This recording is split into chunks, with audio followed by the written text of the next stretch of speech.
Bonjour, dans cette vidéo, je vous emmène dans la mémoire du blob. Si, du blob.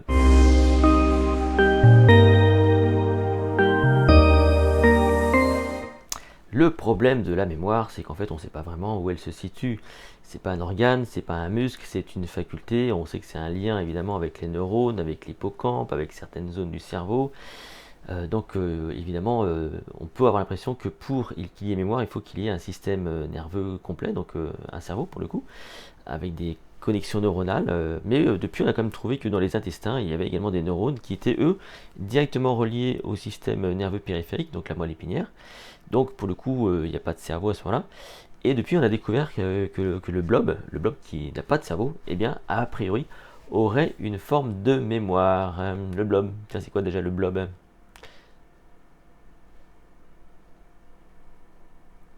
Le blob, c'est une moisissure unicellulaire, c'est important de le préciser. Donc unicellulaire, il n'y a pas plus simple hein, comme système, comme système pas nerveux, mais en tout cas comme être vivant, si vous voulez.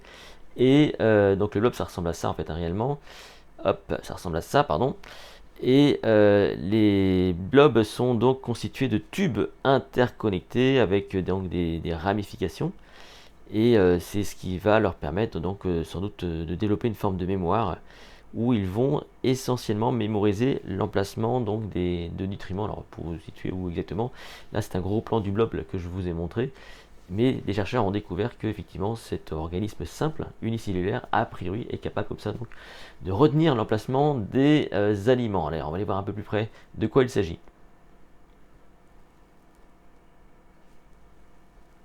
A priori, la mémoire du blob est située dans sa propre morphologie. C'est un peu comme si vous étiez vous un corps et que votre corps était à lui tout seul une mémoire, quoi, en gros. Et donc, ce qu'on a découvert réellement, si vous voulez, c'est que les ramifications donc, qui constituent le blob, hein, là vous avez un blob vu, enfin, là c'est un gros plan, là, ici là c'est un gros plan, et là quand on va un peu plus loin, on voit qu'il y a donc des ramifications. Eh bien, le blob repère les endroits où il y a des éléments et il est capable de réorganiser son réseau tubulaire, donc ce que vous avez les petites ramifications que vous avez sous les yeux, pour permettre de créer, tenez-vous bien, le chemin le plus court pour ces éléments. Donc il retient l'endroit où il y a des éléments et donc il crée comme ça des chemins et il constitue comme ça une réorganisation. Et quand il n'y a plus d'aliments, il se réorganise tout simplement le temps qu'il y a encore des éléments. Ce qui nous laisse penser évidemment que il y a une mémoire là pour le coup complètement autonome, unicellulaire, sans cerveau, ce qui est quand même assez incroyable au final.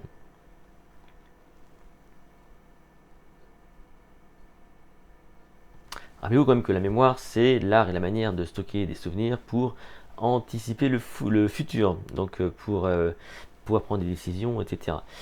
Maintenant, cette étude nous laisse penser que quelque part, parce que ça ce sont des études voilà, qui sont toujours en cours, est-ce que la mémoire pourrait être tout simplement cellulaire? C'est-à-dire qu'est-ce que dans chaque partie de notre corps, il n'y aurait pas des formes de mémoire? Est-ce que lorsque je bouge la main, est-ce que tout dépend vraiment du cerveau ou est-ce que déjà dans la main, il y aurait donc des formes de mémoire qui me permettraient donc de bouger cette main de façon automatique? Ça, c'est les grandes recherches actuellement et on ne le sait pas trop et c'est là qu'on parle effectivement donc, de mémoire cellulaire qui effectivement, on est d'accord pour dire que lorsqu'on est, on hérite quand même du bagage génétique de ses parents et en soi, il y a déjà une forme de mémoire qui est là hein, quelque part parce qu'on voit bien que les caractères font que mais tout ça c'était encore en recherche et ces études sur le blob pourraient nous laisser penser qu'effectivement on n'a pas forcément besoin de cerveau pour avoir une mémoire. Si cette vidéo vous a plu, n'hésitez pas à la liker, à la partager.